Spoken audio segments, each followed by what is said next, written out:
Good morning, and welcome to the 5th hearing of the White House's Religious Liberty Commission. My name is Ashley Bunduk, and I am the designated federal official for today's proceedings. I'm delighted to announce the official beginning of today's hearing and now turn it over to our commission's chairman, Lieutenant Governor Dan Patrick of Texas. Thank you very much. Good morning, everyone. Meeting comes to order. We love to start on time, but we're a little late this morning, so forgive us. Rabbi Soloveitchik, you have the opening prayer for today. Would you bless us?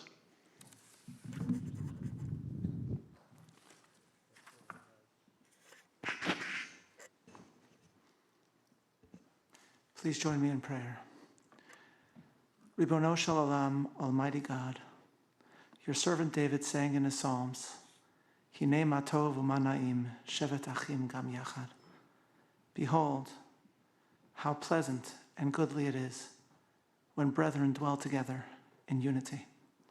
We thank you, O God, for the privilege of gathering together, representing faith, difference in unity, thanking you for America and for the blessing of religious freedom that it has bestowed upon all of us.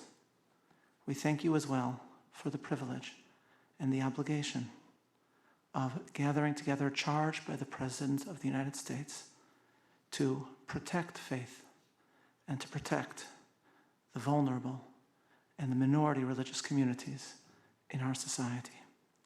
Help us as brethren to be successful in this quest, so that the words with which David concluded his psalm in Jerusalem so many years ago will be applied to us as well. Kisham tziva Hashem et habracha, chayim ad olam.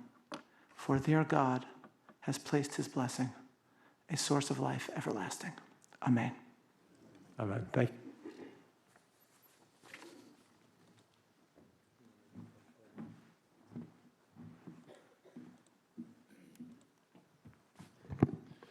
We have been blessed with great speakers throughout our hearings, and once again today we have a person of great faith, a friend of mine for, I guess now 20 years. He served in the Texas House. He's now our Secretary of HUD, a person that we all look up to, who has been guided by God and has lived in a country that allows him to express his religious beliefs. And that's what this committee is about, representing all faiths. We have 2 more hearings scheduled, one in March and one in April, before presenting a report to the President of the United States is under our charter. And our focus on this committee, for those of you joining us for the first time, is clearly on individual liberty. In the last several years, many people of all faiths in this country have had their liberty denied, and we've had powerful testimony, at times bringing tears to our eyes. And today we will have another committee. We will continue as our schedule without a lunch break all the way till this afternoon. And before we begin with our first witness, it's my honor to bring out the Secretary of HUD, my friend, you might call him Reverend sometimes, Scott Turner. Scott?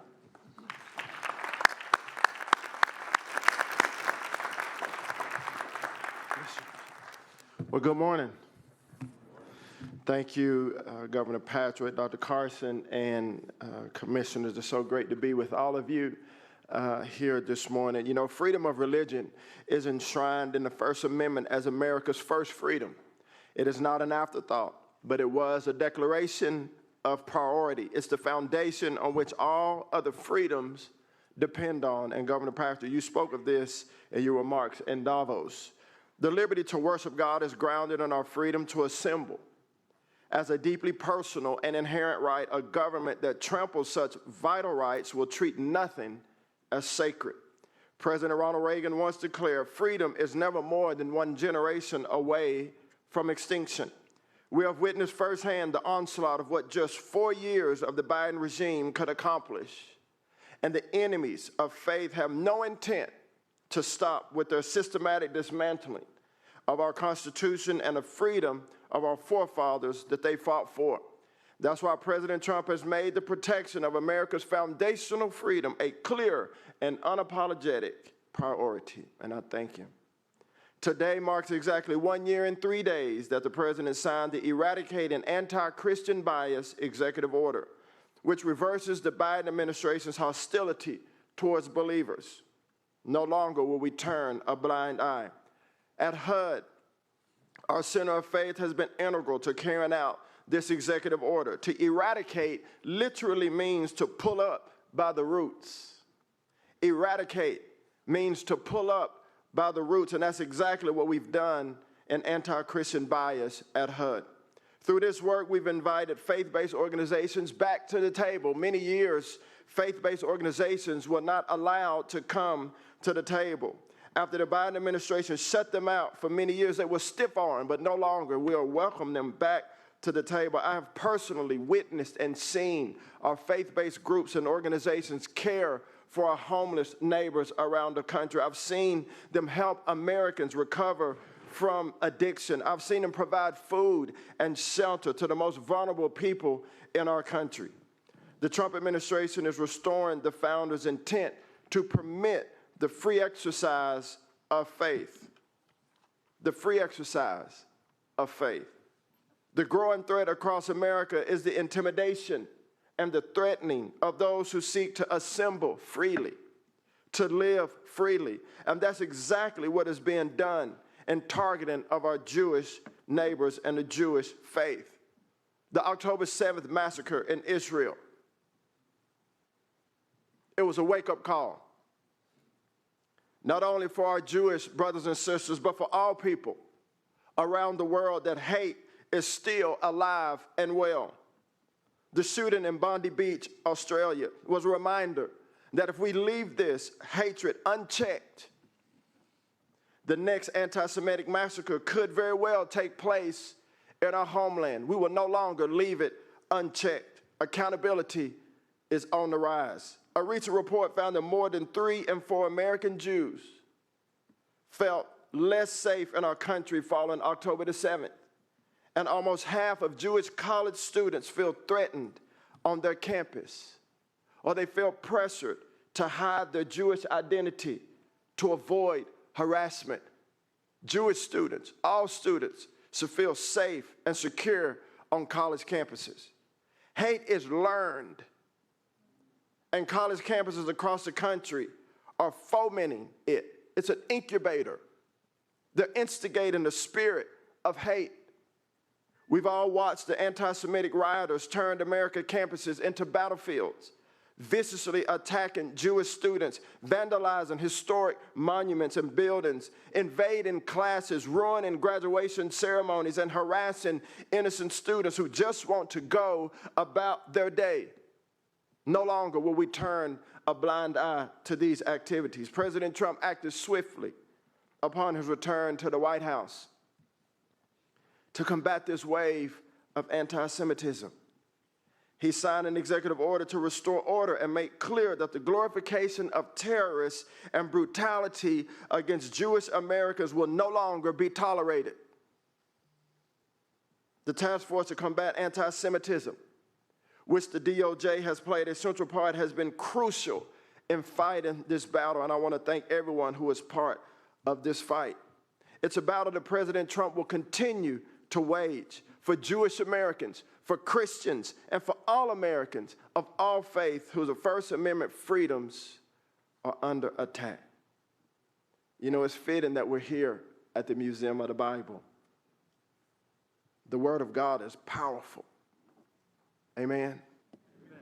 And it's a powerful reminder of the importance of the First Amendment. For centuries, believers have been imprisoned, persecuted, and killed for simply reading the Bible or sharing God's word. Friends, let us never take for granted the freedom that we enjoy in our beautiful country. Let us never take that for granted. Look where we are. We're in Washington, D.C., at the Museum of the Bible, freely assembled together. Let us never take these freedoms for granted.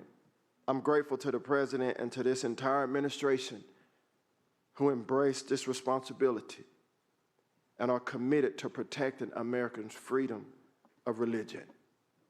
God bless you. Thank you for your time, and I'm praying for you daily. Have a great day. Thank you, Mr. Secretary.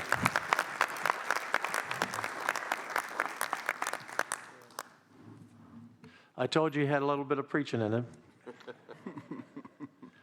Before we bring out our first witness, and I believe we're going to make a change out from the podium to the tables, so I can put in the record here, because this record will be memorialized, our great leader, Mary Margaret Bush, who has been our right-hand person running our committee and doing so much work, had a baby last week. And little baby Grace, Sienna Grace Bush. So, Mary, I know that you're watching, and so we wish you well. We look forward to having you come back after you get some sleep, because you're not going to get much sleep from here on out. Little Sienna Grace Bush.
If our witnesses will come out for the first panel, Itzi Frankel, Shavos Kestefamabam, Coach Bruce Pearl from Auburn University, great basketball team, and Rabbi Uri Berman.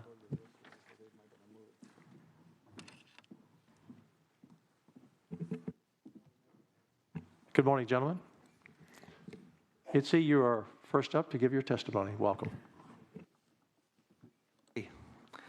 Thank you, Chair Patrick, Dr. Carson, members of the White House Religious Liberty Commission, for inviting me to speak today. My name is Yitzi Frankel. I'm a father of 4 adorable children, 8 and under, a recent graduate of UCLA Law School, and, unfortunately, a first-hand witness to the erosion of religious freedom on American college campuses. As an Orthodox Jew and descendant of Holocaust survivors, my faith isn't just a part of my life. It's the core of who I am. I wear a kippah, keep kosher, observe Shabbos, and pray daily. These practices sustained me through law school, and it is my faith that made me a target when anti-Semitism surged at UCLA after October 7th, 2023. In the wake of Hamas's brutal attacks, UCLA's campus became a breeding ground for hatred. Activists chanted genocidal slogans like "From the River to the Sea" and "Intifada Revolution."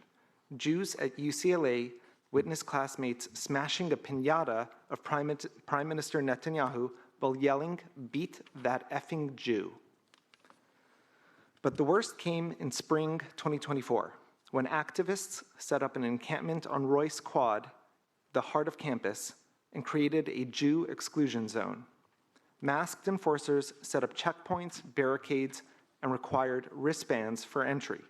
Jewish students like me were stopped, harassed, and physically blocked unless we disavowed Israel's right to exist and hid our religious symbols like our Star of David necklaces and our kippahs. To illustrate how chilling this was, I brought something with me today. This is a copy of my grandfather's Nazi-issued work permit, complete with a swastika.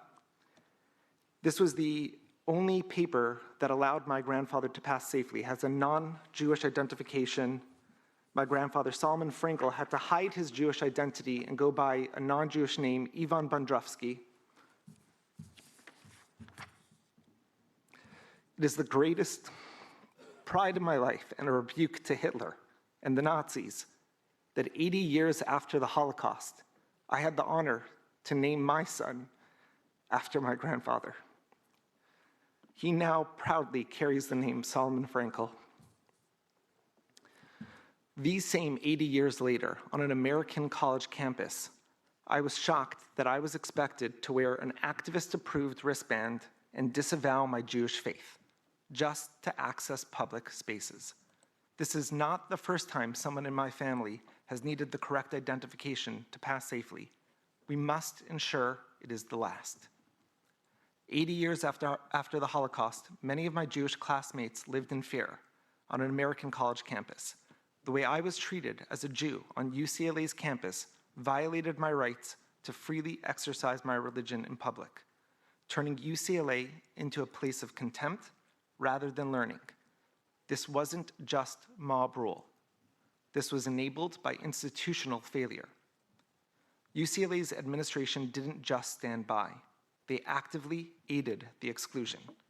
It was UCLA itself that provided the barricades used to create the Jew exclusion zone. They stationed security to enforce checkpoints, and despite their public admissions that they knew Jews were being blocked, they instructed campus police to stand down, ceding public property to violent anti-Semites. Even UCLA's own task force to combat anti-Semitism condemned all of this as structural anti-Semitism and a violation of the First Amendment. The Justice Department agreed, finding in 2025 that UCLA acted with deliberate indifference, creating a hostile environment under the Equal Protection Clause and Title VI. My experience mirrors a national crisis. Similar discrimination and harassment happened at Columbia, Harvard, Northwestern, and beyond, where anti-Semitism masquerades as political protest but targets religious identity. Post-October 7th, Jewish students nationwide have faced isolation, threats, and chilled expression of faith. Wearing a kippah or attending a Shabbos service has become a risk.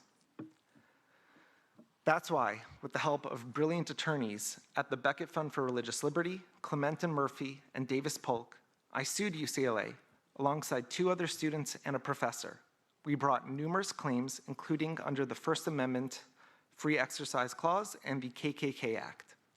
We argued that UCLA illegally excluded Jews from their own campus by kowtowing to the activists and their anti-Semitic acts. In August 2024, Judge Mark Scarzi issued an injunction. He faulted UCLA for continuing to open its campus to other students, even as the university well knew that Jews like myself were being illegally blocked. He rightly called their mistreatment of Jews on UCLA's campus unimaginable and abhorrent. Unbelievably, UCLA initially appealed this ruling. They eventually dropped their appeal, and still they fought for a year and finally surrendered in July 2025. The settlement included a federal court order barring exclusion of Jewish students and faculty, plus $6.13 million, symbolizing the 613 commandments in the Torah. That sum included donations to worthy Jewish organizations like Chabad at UCLA, the Jewish Graduate Organization, and the Orthodox Union Jewish Learning Initiative on campus. This outcome wasn't just a personal victory. It exposed lessons for the nation. Litigation can hold failing institutions accountable, but it cannot be the only tool. UCLA's penalties, including frozen grants and proposed fines, show that accountability matters. Yet some critics, even from Jewish organizations, call these punitive. I disagree. Without consequences, universities will continue facilitating anti-Semitic hate. My case proves that swift enforcement protects religious liberty, but gaps remain. Looking forward, I urge this commission to recommend policies that safeguard religious minorities like Jewish students. The administration must strengthen Title VI enforcement by the DOJ and Department of Education, mandate investigations within set timelines, and tie federal funding to compliance. I'll close with this. Several days after October 7th, when UCLA's chancellor issued a weak statement that failed to unequivocally support Jewish students or condemn the celebrations of Jewish death sweeping campuses, I wrote to him directly. I quoted the book of Esther. In it, Mordecai gives Queen Esther a dire warning. Do not imagine that you, of all Jews, will escape. If you keep silent in this crisis, relief and deliverance will come to the Jews from another quarter. And who knows, perhaps you have attained this royal position for just such a crisis. Leadership hesitated then, as it has too often since, but in 3 weeks we will celebrate Purim, the story of how silence nearly doomed a people, yet courage and providence brought deliverance. I take Mordecai's words to heart. This is why I stood up to UCLA and am not afraid to call them and others out. This commission and the policies it recommends can be our modern Mordecai and Esther, a call to action before it's too late. Let us ensure that no Jewish student or any believer must ever again hide their faith to access education, public spaces, or safety in America. Relief and deliverance must come from here, now, through bold protection of religious liberty for all. Thank you, and I look forward to your questions. Thank you. Members, as we have done before, we will wait till all four testify, and then we will take any questions. Shabbos Kestenbaum, is that right? Close enough. All right, close enough. Thank you. I appreciate it. Thank you.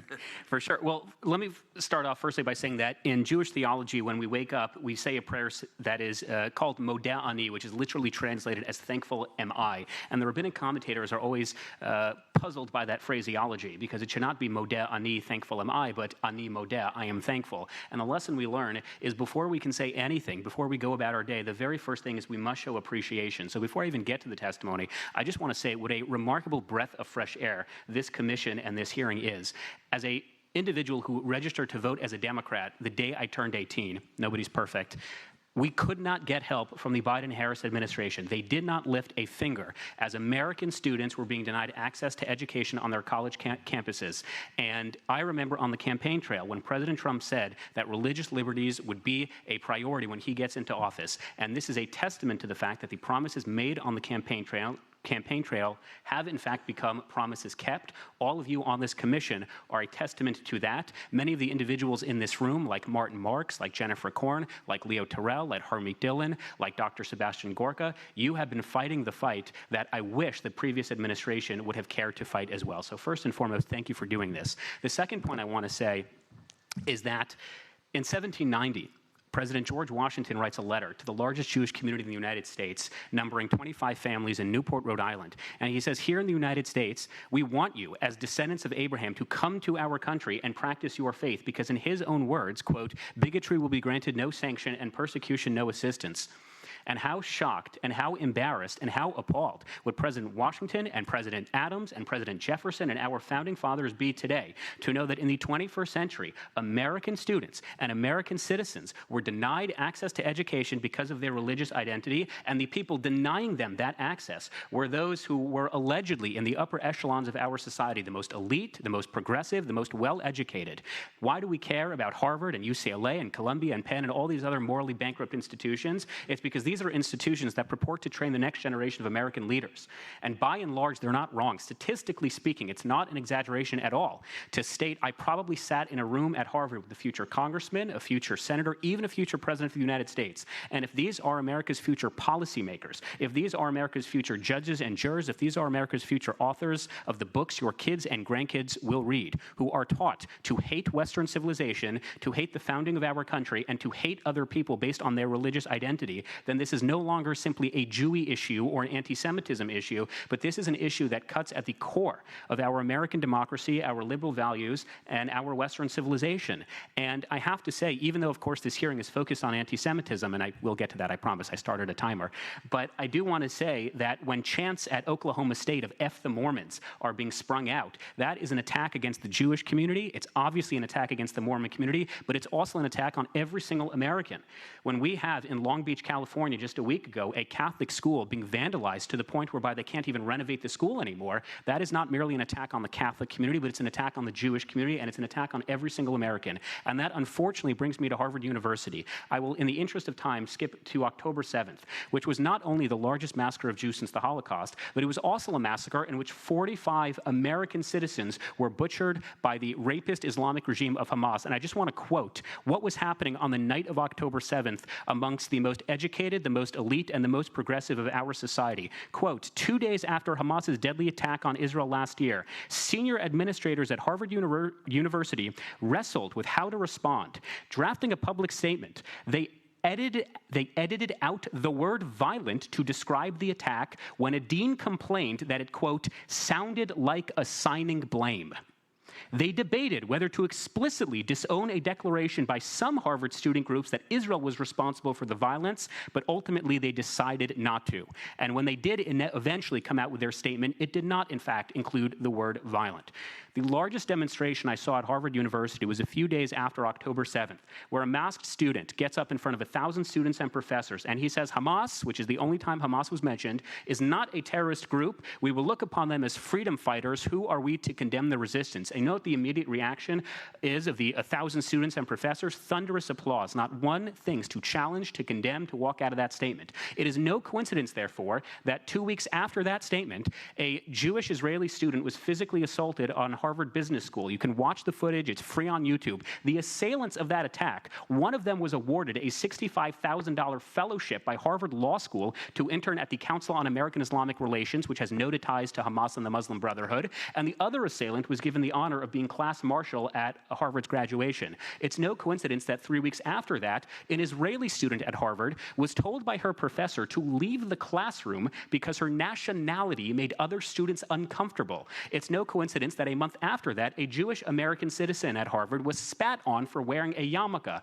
It is no coincidence that 3 weeks after that, a Harvard employee vandalized all of our hostage posters, writing on Kfir Bibas, a 9-month-old baby who was kidnapped, quote, his head is still on, where is the evidence? Who then wrote on Noah Argamani, another kidnapped Jewish victim, that Jews are best friends with Jeffrey Epstein, who then challenged me to debate him in a secluded underpass as to whether Jews orchestrated 9/11, and then posted a video of him waving a machete with a picture of my face, saying he wants to fight, he's coming after more than blood, and he's coming after the Zionist mafia. And perhaps the icing on the cake is of the dozens of phone calls and emails we sent to Harvard University simply inquiring about his employment status. To this day, they have not once responded to us. It is inconceivable that any other minority group would be treated with the disdain, the disregard, and the contempt that Harvard has historically, routinely, and consistently treated its Jewish student population. But to me, I can forgive and forget. There is one thing I will not forgive and I will not forget, and that was the encampments. Forget about the fact that these students chanted for a globalized intifada at all hours of the day. Forget about the fact that they violated all time, place, and manner restrictions. Forget about the fact that some American Jewish students were actually living on Airbnbs off campus because they didn't want to be confronted each day. Every single time I went to class, I cut through my own campus. Every time I did that, masked students who decided to name themselves safety marshals, when they would see me and other visibly Jewish students approaching, they would take out their phones and they would start following us on our way to class, and they would start recording us. And we would ask them to stop, but they would never respond. And we told the president of the university and the president of the United States, but again, his mental acuity was questionable at the time. We told him that American students were being followed on their way to class as a result of their religious identity. And not only did the president of the university, Alan Garber, who is still the president of the university today, not only did he never respond to our concerns, he actually told the encampment leaders, if you agree to pack up your tents, we will allow you to meet with the Harvard Management Corporation, which oversees Harvard's $59 billion endowment, to discuss divestment from Israel. If you agree to pack up your tents, we will allow you to meet with senior Harvard faculty to discuss the establishment of a Palestinian Studies Center. And of the hundreds of students who took part in the encampments, who violated internal Harvard policy and followed American students on their way to class, 0 were expelled, 0 were suspended, or 0 were disciplined in any measurable way.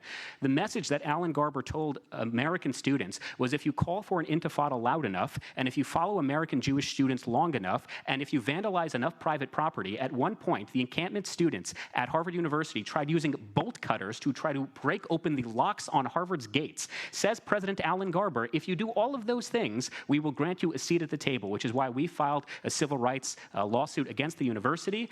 We are the first lawsuit of its kind pertaining to the civil rights violations of Jewish students on a college campus to be allowed to go to trial. I'm very proud of the fact that there are currently 7 lawsuits brought by Jewish students across this country that have cited Kestenbaum v. Harvard as legal precedent. And as it pertains to recommendations, because I know I'm out of time, any institution of higher learning that violates the civil rights of any group based on gender, based on religion, based on ethnicity, it does not entitle itself to American taxpayer funding. If you truly want to help, and I know all of you do, especially our president, you would continue to do what you currently are doing, which is ensuring that Harvard University does not receive a penny of American taxpayer money in perpetuity, ever again. You would ensure that any institution that violates the rights of Christians or Jews, any religious group, does not afford themselves the right to American taxpayer money. It is that simple. We would ensure that students who come to this country who are not American citizens, who do not believe in the values of the West, who, like Mahmoud Khalil, call for the eradication of Western civilization,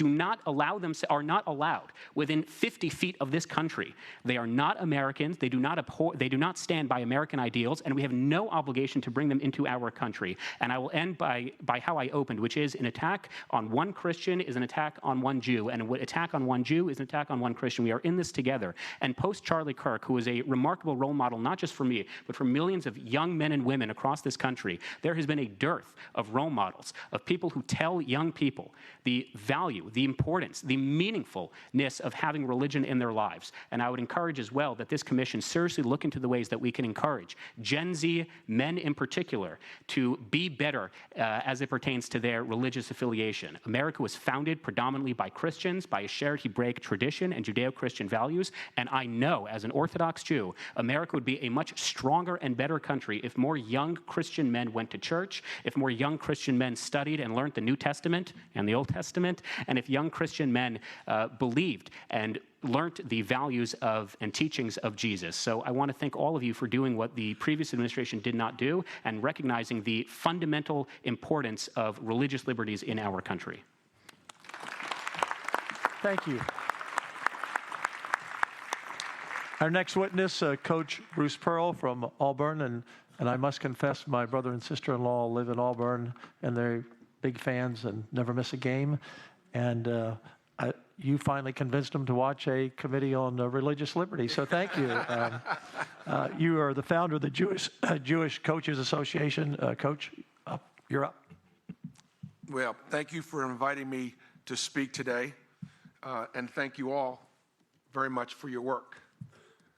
What in the world did you think a college basketball coach could do here today? It doesn't feel like you necessarily belong here, but I'm honored to be here. I've been outspoken about the dangers of the rise of anti-Semitism as a dad, as a former college coach, and as a current basketball analyst for Turner and CBS Sports. I grew up as an athlete. I grew up Jewish and in Boston. I was a minority, and early on, I recognized that there were obstacles, but I did not look at them as roadblocks, and as a result, I have lived the American dream. Since October 7th, it has become increasingly clear that we're facing a real moment of danger, not only for the Jewish people, but for the principles of religious freedom and human dignity that are central to this great country. I have spent decades building and leading teams made up of people from every background, race, ethnicity, and religion. I know firsthand that when people judge each other by anything other than the content of their character, their work ethic, and what they contribute, then the entire team suffers. That truth extends beyond sports. History teaches us that when a society begins to scapegoat, exclude, or target a group based on their identity, the decay really stops with that group. Unfortunately, we're seeing those warning signs right here in the United States of America. The poison is coming from across the political spectrum. On the far right, we see conspiracy theories about Jewish power and hidden Israel influence. We see Holocaust denial and efforts to demonize Jews as enemies of Christianity. On the far left, the Jewish people's basic rights and sense of belonging are being attacked under the guise of anti-Zionism. From Islamist extremists, including terrorist groups like Hamas, Hezbollah, the Houthis, and their sponsor, the Iranian regime, we face openly genocidal threats. This Muslim Brotherhood literally wants me dead as I sit here and speak to you today. Why? Because I am Jewish, or I support the state of Israel, or I am a Zionist. While many different aspects of the Jewish religion, the ethnic identity are being attacked, it's important, it's vital to recognize the specific role that Israel and Zionism plays in our faith. According to Pew, the vast majority of Jews believe that caring about Israel is essential, an important part of what it means to be Jewish. Similarly, polls show that the vast majority of Jewish people consider denying Israel's right to exist and chants from the river to the sea to be anti-Semitic. This has nothing to do with criticizing the Israeli government, which Israelis and Jews do all the time. It reflects the fact that Zionism is central to Jewish religious ethnic identity and is rooted in thousands of years of history, language, culture, faith, geography. Jewish prayer, scripture, and ritual are filled with references to Zion. Jews have prayed towards Jerusalem for millennia. Our holidays end with the words, "Next year in Jerusalem." Half of the world's Jews live in Israel today, creating an unbroken connection between the Jewish people and our ancestral homeland, Israel. Bad faith actors will twist these facts and use them to claim that Jews are disloyal to this country. But the truth is, we're like countless other groups that have immigrated here. We're proud of our unique heritage, and we're also proud Americans who have helped make our country great. As I said, I grew up in Boston, a town with great ethnic neighborhoods, which sometimes led to a lack of integration, which sometimes led to some mistrust and tension. But the Italians of the North End, the Irish of South Boston, the African Americans of Roxbury, or the Jews of Dorchester, Mattapan weren't any less American because they loved their ethnic backgrounds or their culture or their history. Because many people don't fully understand who Jews are, they also can't recognize a lot of the bigotry we experience today. So let's be clear. When someone dehumanizes Israelis, or promotes discrimination against the world's only Jewish state, or denies its right to exist, those are not simply controversial political opinions. They are forms of hate that have real-world consequences right here in America, for me and for my family. Much of the hostility spreads in ways that are not easy to see, and in too many university classrooms, the notion that Israel is a settler colonial state is a taken, it's given, even though it's a lie that erases 3,000 years of Jewish history and connection to the Jewish homeland. Some students are so poisoned by such lies that they vandalize property or tear down posters with faces of Israeli children and mothers and hostages being held in Gaza. Organizations such as Students for the Justice of Palestine or CARE try hard to intimidate Jewish peers on their campuses. Just last month, a young athlete burned down the historic Beth Israel Synagogue in Mississippi and later told police that it was the synagogue of Satan. That phrase has recently become popular again because far-right podcasters are spreading it to millions of people online, seeking to turn our Christian brothers against their Jewish neighbors. This return to religious intolerance builds on years of some Americans just blaming the Jews for every problem in their lives.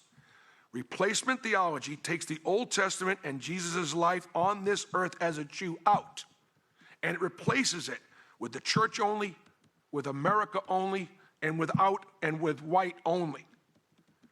This can be a powerful attraction to many young white Christians experience a delay in trying to live the American dream.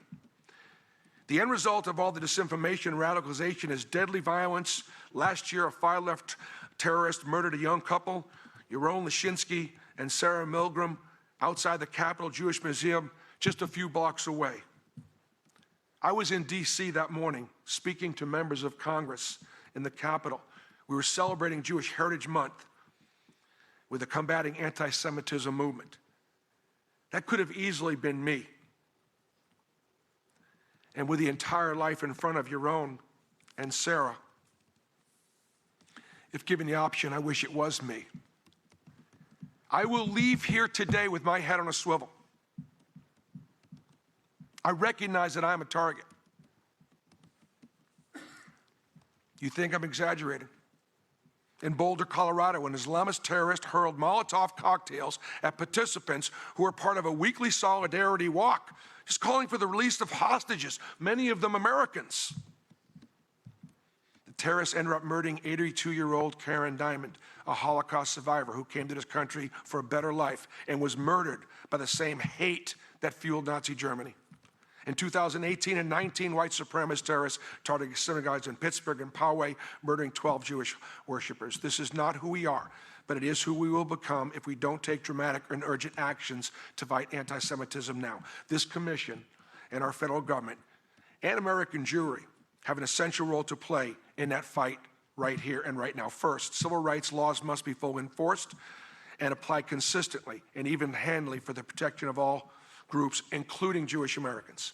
Second, institutions, including our own Congress, should be encouraged to adopt and use a clear, widely accepted working definition of anti-Semitism, the IHRA definition of a non-binding tool. The clarity of this definition help protect the civil rights while fully respecting First Amendment freedoms.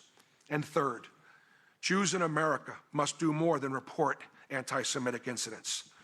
The Jewish community is wrong in assuming that anti-Semitism comes from ignorance, and that if we document it and shame it loudly enough, it'll just stop. American Jewry needs to build a stronger Jewish identity and stop apologizing for it.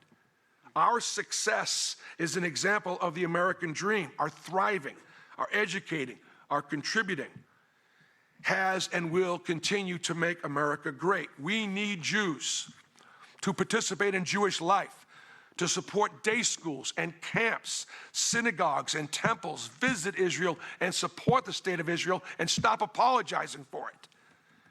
Reporting on anti-Semitism is not the same thing as fighting anti-Semitism. And we do need our institutions to impose consequences on those who enable or excuse hatred. And finally, education is crucial. Academic and civil institutions must teach what anti-Semitism looks like today in all its contemporary forms. Universities want to be institutionally neutral. They don't want to take sides for fear of protests or stirring the pot. Look, we first teach the difference between right and wrong, good and evil, truth and lies and propaganda. The truth is that Israel has been surrounded by Islamic neighbors who rule their people and who simply don't want to live next door or side by side. They want the Jews gone from the land. That's the truth. The truth is that if the Jews had lost any of the wars that we were thrust into, 48, 67, 73, or October 7, 2023, Jerusalem would not be the free sea that it is today. That would protect all faiths from visiting there, live and worship. Yet somehow we are afraid to teach our kids those truths on our college campuses today. I love the United States of America. This country saved my family from the Holocaust and from pogroms. Jewish Americans should be our greatest patriots, should be the most grateful citizens in this country. Because of its promise of liberty, my family was able to build a life here. But we all know that freedom must be protective. It does not preserve itself. And today that responsibility is more urgent than ever. The Jewish people are running out of places to live. Where else are we supposed to go? Some say go back to Israel. And some say that Israel is not ours to go back to. So do you see the problem? We have a choice. We can hope that this moment passes, or we can stand up and say clearly, this is not who we are. In 2025, the Auburn basketball team won the SEC championship. We got to our second Final Four. And publicly and proudly, we call God, and we thank God for the blessing. Last year, there were 3 Jewish coaches that participated in the Final Four. 3 out of 4 teams. Don't tell me this isn't the greatest country in the world. And this is an opportunity for everybody. Thank you for allowing me to participate today. And thank you for your commitment to defending religious freedom for all Americans. God bless America. And I'm Michelle Cox. Thank you, Coach. Thank you, Bruce. Rabbi Ari Berman, you're our next witness. Thank you so much, Chairman Patrick, and thank you for the invitation to be here. The next time we speak, perhaps do not put me after Coach Pearl. This has really been a great honor to be here with you, to be with Dr. Carson, my dear friend, Rabbi Soloveitchik, Reverend Graham, who I last was with in Washington at the President's inauguration, Dr. Phil, everyone here in this commission, and these incredible witnesses. It's so important that we're here today because the issue of anti-Semitism in higher education is not simply a Jewish concern, it's an urgent national one. Because anti-Semitism is not the fundamental problem. It's a symptom of a disease. The disease is the moral erosion and cultural amnesia afflicting some of our most historic institutions of higher education. I am the president of Yeshiva University, our nation's premier Jewish university. And what I will share with you today is from the perspective of a university president. For after October 7th, I was in communication with presidents from across the country. And what I saw was profoundly disappointing and in some cases inspiring. And I think you need to hear both to best diagnose and treat this disease. On October 7th itself, I was in Jerusalem and witnessed firsthand what it means to be attacked by a terrorist army. The missiles in the air, the sirens urging us into the safe rooms. The day that I sent my son, a senior in college and combat reservist in the IDF, off to war. While my son risked his life defending the Jewish state, I was across the Atlantic working to defend the United States. When I returned to America a few days later, I was horrified by the weak response of many of my colleagues to this assault on innocent civilians. I drafted a statement condemning the rape, beheading of children, and taking of hostages, affirming our support for Israel, for the Palestinian people who suffer under the cruel rule of Hamas, and with all people of moral conscience. And then I devoted the following weeks to enlisting support from other universities to create a coalition of universities united against terrorism. From these calls, two conclusions became clear. First, we have partners in this fight, and we need to rally the angels. One of the first calls that I made was to Rochelle Ford, president of Dillard University, a historically black college and university. She said, Ari, the Jewish people prevail when Moses holds his hands up, referencing the biblical story. But who holds Moses' hands? It is Aaron and Hur. Let us be your Aaron and Hur. You can lean on us. My next call was to Shirley Hoekstra, president of the Council for Christian Colleges and Universities. And her office said to me, Ari, I will sign whatever you write. You don't even need to show it to me. We stand with you. One by one, presidents from major public and private universities, HBCUs, and faith-based universities joined us. More than 100 universities signed on, culminating in a full-page Wall Street Journal ad that declared that moral clarity actually can exist in higher education in America. That was my first conclusion, that we need to rally the angels. But secondly, I saw the depth of the crisis. Many presidents privately acknowledged Hamas as the villain, but they were too afraid of campus backlash to speak publicly. Fear had replaced leadership. Now, it was no coincidence that institutions unable to speak with moral clarity after October 7th often stood by while Jewish students' rights like Shabbos and Yitzi were violated, because that same loss of purpose was at work. And this is the crux of the story. Historically, admissions to a university meant entry into an intergenerational moral and intellectual community. Students did not attend college to merely acquire credentials. They joined a conversation of core texts and values stretching from antiquity into the future. In the late 20th century, however, universities embraced a moral and cultural relativism, abandoning their roles as custodians of inherited wisdom. Liberal arts fractured into narrow specializations. Students graduated without a shared foundation, without the tools to distinguish truth from falsehood, justice from cruelty, or courage from convenience. Into this vacuum stepped ideological extremism, dividing the world not by values, but by power. The oppressor and oppressed, the colonizer and colonized. Vast sums of unreported foreign money fueled its spread. Dissent was punished through cancel culture.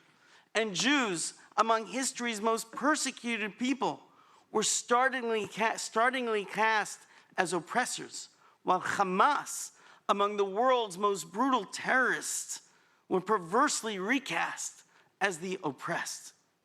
Most students on college campuses know little about Israel or Jewish history. They follow cues from peers, professors, and institutions that reward conformity rather than understanding. Now, this context matters for the Commission's work, for this is not only a battle for Jewish students' safety, it's a battle for the future of the soul of our nation. America is called to greatness, to be a beacon of light and a mover of history. And what makes America great is our foundational story of freedom and our foundational biblical values: moral responsibility, civic virtue, human dignity, and the pursuit of truth. If we fail to propagate these values in education, we fail all of our children. To be clear, I'm not calling for a return to some imagined golden age.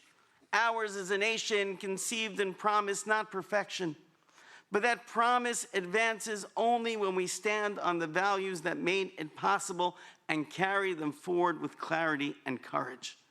For since the failure is cultural amnesia, the solution is not censorship, but memory, recovering the values we hold dear.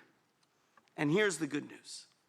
Across the country, students are signaling that they want grounding, context, and moral seriousness. This helps explain one of the most significant and under-discussed developments in American higher education: the rise of faith-based colleges and universities, FBCUs, which now educate roughly 10% of undergraduates and consistently outpace national enrollment growth. My own university, Yeshiva University, has recently doubled in size, and my colleagues report similar skyrocketing growth. In the moral and intellectual vacuums left by many elite institutions, these universities demonstrate that rigorous scholarship and moral formation are mutually reinforcing. Their growth reflects a renewed hunger for education that connects intellect to meaning and pairs progress with purpose. And this is our moment of opportunity.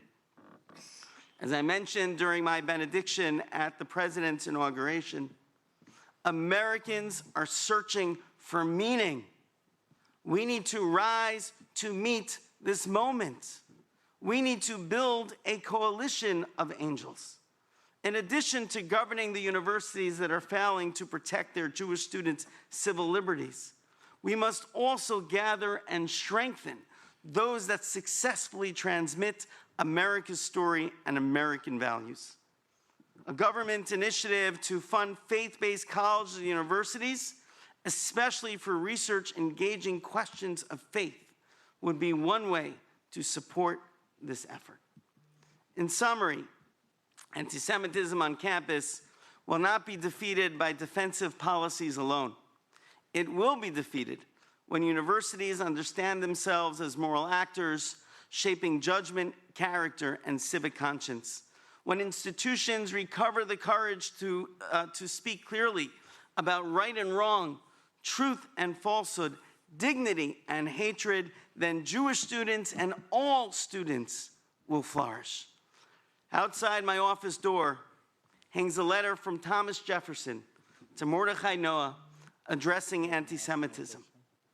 Jefferson wrote that our laws have applied the only antidote to this vice, protecting our religious as they do our civil rights by putting all on an equal footing.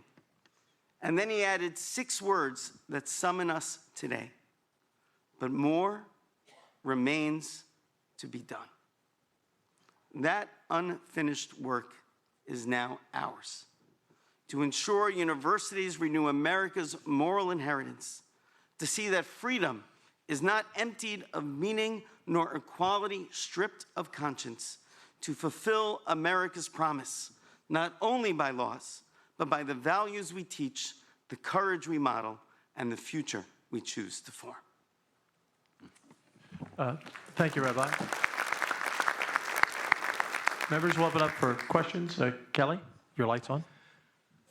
First, thank you for your testimony. It was really powerful, every one of you. And, you know, I just hate what you had to describe. It should not be happening in our country. And I'm amazed because I've been doing religious liberty work for 37 years.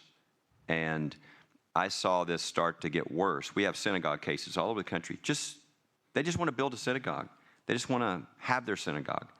And the attacks are just unbelievable. But I've seen more. It started before October 7th. So this was building before that as well. But I just want to thank you for coming and giving testimony.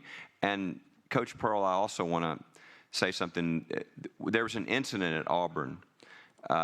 There was a large, at night, after work hours, a large event at one of the auditoriums led by the students, and a few of the coaches were attacked. Coach Freeze and Coach Pearl by the Freedom from Religion Foundation, saying that they shouldn't allow that. It's like, people can go to whatever religious service they want to at night, but I just want to thank you because when you first called me, when Coach Freeze first called me for legal help and making sure there was no problem, the first thing you both said is, I'm not going to back down from my faith, no matter what I'm told, no matter what the consequences. And I thank you for that stance. That's what we need to keep religious freedom. And I want to thank you for your example, your leadership, and standing for religion. I think that was a big Christian gathering, and you stood with all those people in that gathering.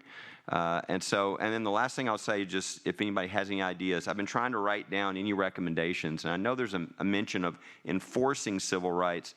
If there's any new particular policy law that is not already covered that you have to mind, let us know about that. Anybody on the panel as well. Thank you. Bruce Pearl. It was an honor to have my foundation and my family help sponsor about 9,000 kids worship in an auditorium, hear testimony and witness, and about 250 of them jumped in the water and got baptized that night. I got criticized from some in the Jewish community for proselytizing. I'm a basketball coach.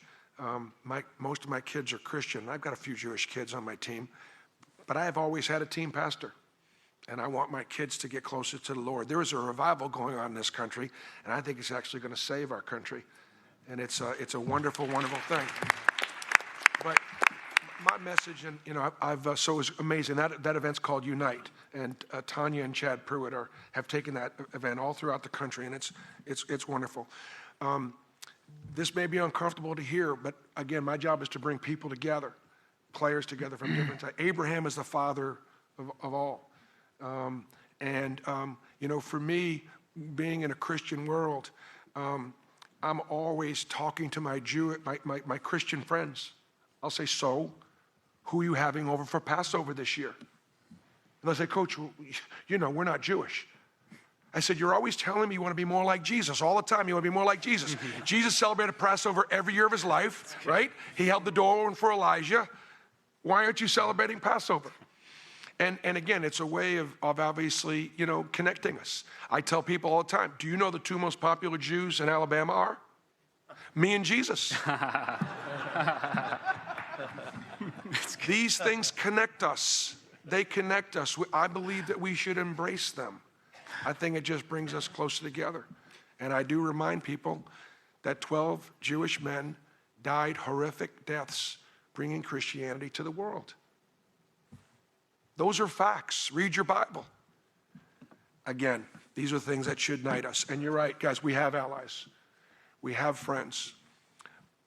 But for such a time as this commission and this country has got work to do. Can I quickly add to that policy? Shabbos? Yeah, so the answer is kind of yes and no as it pertains to policies that already exist and the new policies. So the laws on their books are actually pretty good. The problem was, especially with the last administration, they were just objectively never enforced. So when the Department of Education, the Department of Justice, the civil rights offices refuse to enforce the laws, then it's irrelevant how strong the laws are if they're not being enforced.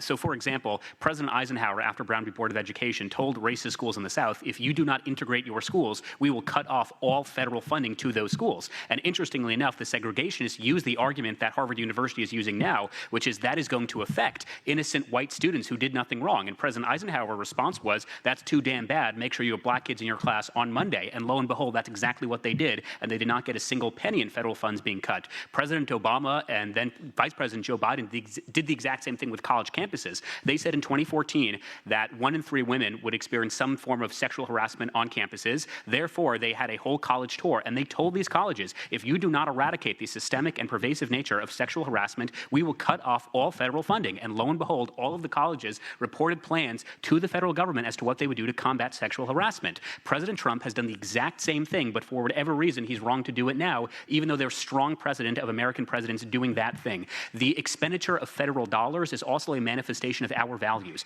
We value religious liberties, we value religious freedom, so much so that we are not going to fund institutions if they violate those things. So in terms of the policies on the books, I think a lot of them are pretty good. The things that can be improved is we have a great Secretary of Education. Hopefully she'll be the last Secretary of Education for the Department of Education. That's a conversation for another time. And under Section 117 of the Higher Education Act, she has produced and streamlined the amount of foreign funding coming in from foreign actors. The problem is we don't know what we don't know. So for example, Yale University was underreporting how much they were receiving from Qatar by $25 million alone. Qatar is the largest state sponsor of American institutions of higher learning. There should be a blanket ban on foreign adversaries funding our campuses. So for example, there are so many Chinese communists at Harvard University, and this is true, there's a Wall Street Journal on this, that the Chinese Communist Party literally refers to the Harvard Kennedy School, which is their School of Public Policy and Government, as, quote, the party school. Chinese communists or individuals who work against American interests should not be allowed on American campuses for any reason. They should not be allowed to donate money to American campuses for any reason. So that would be one example of new policies that we should be looking into. Why is it that the Chinese communists or Islamic nations know that the secret to undermine the United States is to sort of politically indoctrinate young people? We have to recognize that as well and get those who do not believe in American values off our campuses and out of our country as fast as possible. Okay. I'll just quickly add, no one threatened me with a sword, and maybe we'll get fencing Shabbos lessons. But at the encampment, there was a student who came out of the encampment, stood behind Jews, including me, with an inverted red triangle, is on camera throwing punches at Zionists, has given interviews where she says it's cool to punch Zionists. UCLA says we can't discipline these students because they're masked. A real mask ban, an enforced mask ban, would clear up a lot of problems. If I can just add one. Yes, sir, Rabbi. It's so important that when we talk about new policies, and it's important to do with the stick, but we also have to have the carrot. It's important to focus on everything that the universities should not be doing, but actually coming around with a coalition of universities that are transmitting American story and American values right matters. And I've said this to the Secretary of the Department of Education directly, even when it comes to international students. International students coming to universities aren't good or bad. It depends what universities they go to. If they go to universities that teach them to hate America, then that's bad. But when they go to universities that teach them to love America, that's actually good. And we have thousands of foreign students. I just had a group of South Korean students. They came to Yeshiva University. They wrote me a note. They said, "Dear President Berman, we love Yeshiva. We stand with Israel." Now, we never told them to stand with Israel. We told them to love America. And they know when you love America, you naturally will stand with Israel. And this is part of our education. And we need to gather, coalesce, and reward those universities that are actually transmitting the American story and American values. That is essential for policy, that this group, and this hasn't been done yet, that this group can uniquely recommend and further to help strengthen America.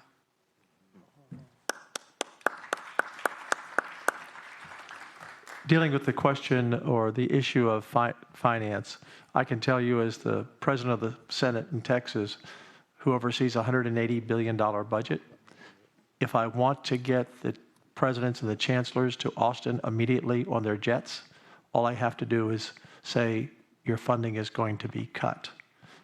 They respond to that more than anything else, whether it's federal or state funding. Ryan, you're up next, and then Rabbi. Yeah, thank you. And thank you to all four of the witnesses. That was just very compelling testimony that I doubt I'll ever forget. And as I was listening, two thoughts went through my head. That's evil, but probably not illegal.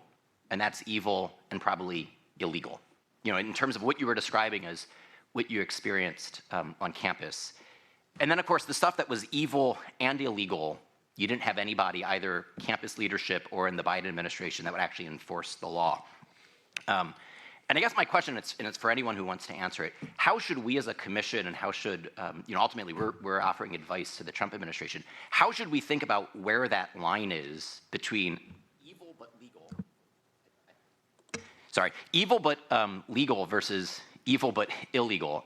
And the reason I ask the question is, you had helpfully said that an attack on Mormons is an attack on Jews, is an attack on Christians. Religious liberty needs to also extend to people whose theology we disagree with, including their theology about the Jews or their theology about Israel. We may disagree with that theology. The Religious Liberty Commission still has to defend their liberty to hold it. Likewise, what came to my mind when you described an attack on a Jew as an attack on a Christian, as an attack on a LDS. Also, the First Amendment hangs or falls together. Religious liberty and freedom of speech and freedom of assembly. And it's obvious to me that some of the stuff that went on at UCLA and Harvard is just clearly illegal. But other of the stuff, look, stupid people get to exercise their free speech rights too. But as you mentioned, there are time, place, and manner restrictions, there are fighting words, there's incitement to violence, there's harassment. Help us think through what's on what side of the line. Okay, this is actually my favorite question. I really like talking about it. This is like Christmas morning for me. Okay, there are two ways. Sorry, Hanukkah morning for me. There are two totally confused there for just a moment. Sorry. Don't tell my rabbi I said that.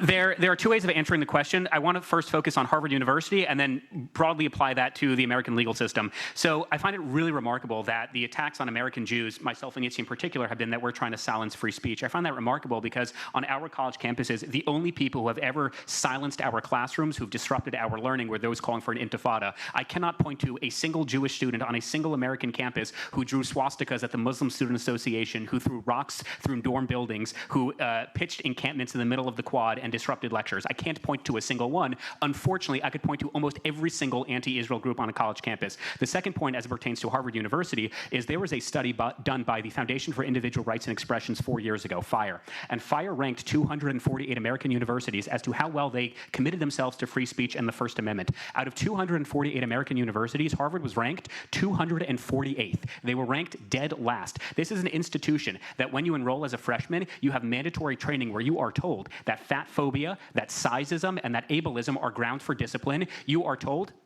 that words are violent, and in fact, the former president of Harvard University, Claudine Gay, was instrumental in demoting an African-American professor for coming out against Black Lives Matter. They fired another professor from fulfilling his legal obligations and representing an objectionable client. They disinvited a controversial speaker who was deemed transphobic. They unenrolled 12 admitted students who had posted a sexist meme on a private WhatsApp group, which is really remarkable because Harvard has zero track record or history of protecting or even trying to pretend to promote free speech. The only time they suddenly had an interest was when Claudine Gay randomly said that she wished she could protect American Jewish students, but she has this newfound commitment to free speech in the First Amendment, which is objectively not true when you look at the history of Harvard University. Having said that, though, and I want to be absolutely clear because I get attacked for things that I have not said, you have a right to say things that are hateful. There is no legal distinction between free speech and hate speech. Hate speech is absolutely free speech, and students should be allowed to call for an intifada. Students should be allowed to call for the freeing of Palestine from the river.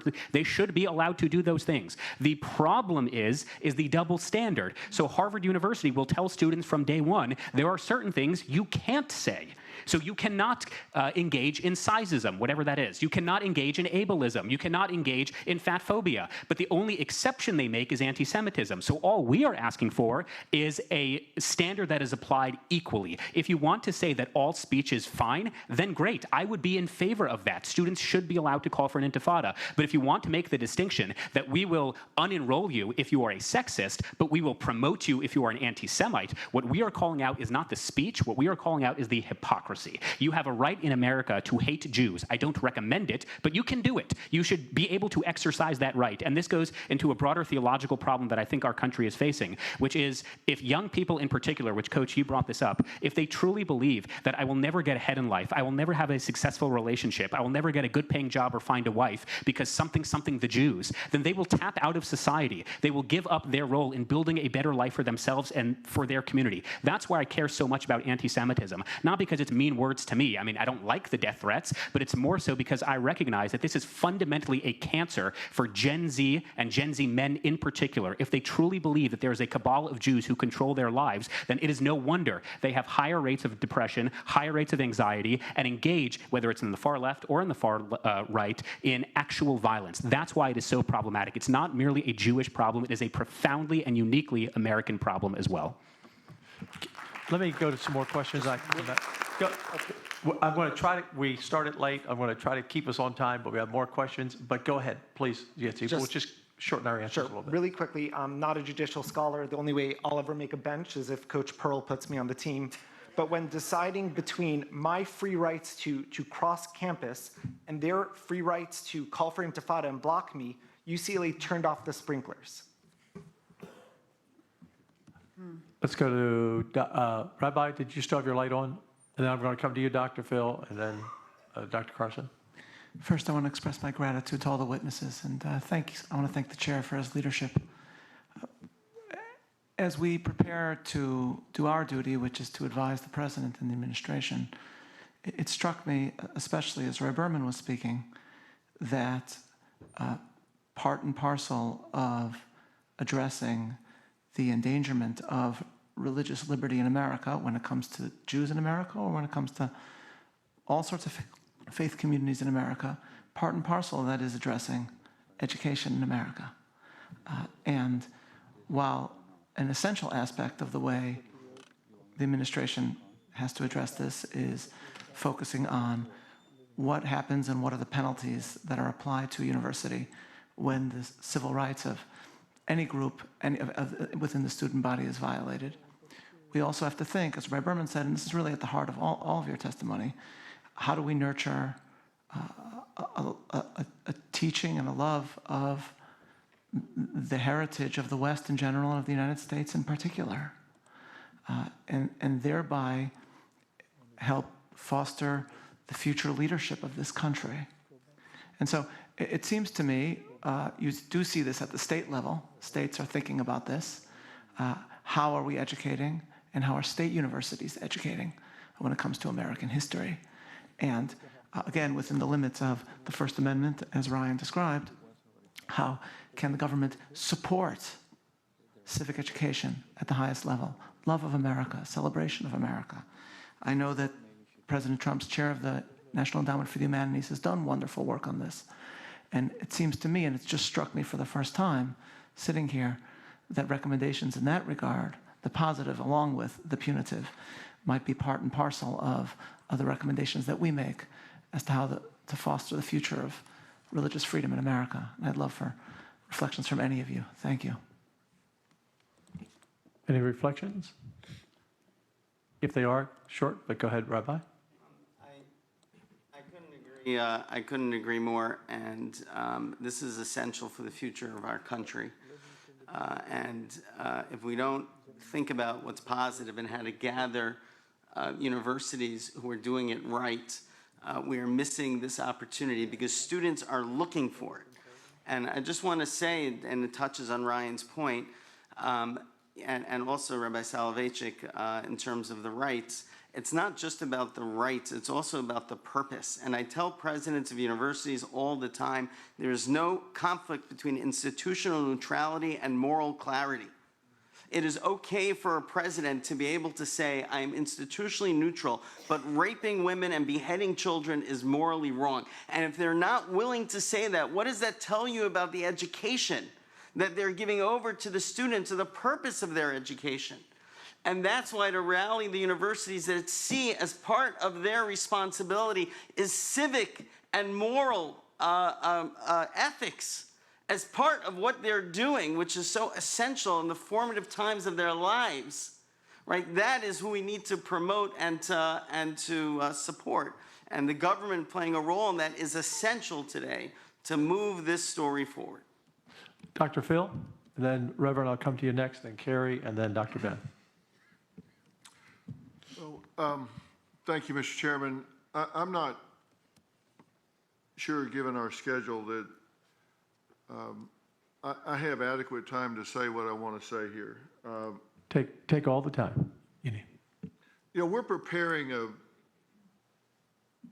report for the President of the United States about religious liberty, and I think you have to follow the money. If we want to do this as an academic exercise, then, you know, we can talk about it till the cows come home. If we want to actually make a difference, then it's probably going to come down to funding. You know, I'm not Jewish, but I've really invested in this cause, and what these gentlemen are saying is not being hypersensitive. It's true. I've seen it. I was on UCLA campus the day and night they took that encampment down. I was with Jewish students on that campus that day as they stood and looked at these activists, these demonstrators, saying, we want you dead. It's just that simple. We want you dead. This is not a private university. This is a public. We pay for this university. Our tax dollars. I understand free speech. I understand they can say, I suppose, that we want you dead, but they can't push them around physically. They can't impede their ability to get into the library. They can't intimidate them to the point that they don't feel safe going to class. And I saw all of those things happen. I heard their lives threatened. I actually stood with them in the Halil as they called campus police for assistance, and as soon as they said what they wanted, they heard a dial tone. They just hung up. I mean, they didn't say, hey, can't help you, call. They just hung up. If you look at the ratio of left liberal to conservatives on college campuses, at the administrative level, it's 25-1. It's 25-1. If you look at it at the professional level, you know, it's anywhere from 60% to 11 to 26% conservative. And At Harvard, it's 80%, for example, who, by the way, have had $385 million from foreign countries in the last 5 or 6 years. And listen, if you listen long enough, people will tell you what they believe. You know, we heard from the presidents of Harvard, MIT, and UPenn testifying on Capitol Hill with sickening smugness, condescension, arrogance, and dismissiveness when asked the simple question, does calling for genocide of Jews violate your policy against bullying and harassment? To really understand the gravity of that question, you just have to take out the word genocide and just put in a dictionary definition of genocide, which is the deliberate killing of a large number of Jews with the aim of destroying the Jewish ethnic group and the nation of Israel. Does that violate your policy against bullying and harassment? Well, the answer was it depends on context. It depends on context if calling for the deliberate killing of a large number of Jews with the aim of destroying the Jewish ethnic group and the nation of Israel, does that violate your policy for bullying and harassment? Well, I'll give you some context. While you were intellectually selling out, I was in Israel talking to hostage families, visiting the kibbutz, going to the site of the Nova concert, interviewing the prime minister, looking at the damage that was done, viewing footage that others haven't seen. This is all real. This is all real. If we want to make an actual change here, we need to be prepared to make a recommendation that they may have the right to this speech, but we have the right to not pay them to do it. We have the right to not use public funds to pay people to single out a group and intimidate and harass them and call for their murder. We have intellectual rot at our elite universities in the absence of critical thinking. And if we're willing to sit by and allow Jews to be singled out and continue to pay for that infrastructure, that ideology, and we have impressionable kids going for an education instead getting indoctrination from these ideologues, then we get what we ask for, and you deserve better. And as a commission, we need to be very clear about that, and the leverage we have, I suppose, is funding of these universities. Harvard has $56.9 billion endowment, so maybe they don't feel like they need the money, but that's a bluff I would call. That and a whole lot of other universities that are replacing critical thinking and education with intellectual rot and indoctrination. And I think we need to be very bold about that. When we have administrators endorsing students demonstrating for known terrorist groups, which, by the way, have killed 48 Americans, it seems to me we need to take a strong stand and be very bold in our report about this. And thank all of you for having the courage to be here. You live it every day. I talk about it a lot, and I just know the death threats I get are insignificant to what I'm sure you must endure. Thank you for your courage in speaking out here today. Thank every one of you. Thank you, Dr. Phil. And members, since we did start late and powerful testimony, great questions, we have more witnesses, we're going to extend our time. We're going to end at 1.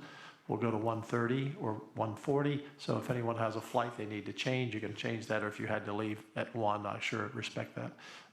Reverend Franklin. Thank you, Mr. Chairman. I've got just a simple question. Where in the last 20 years has anti-Semitism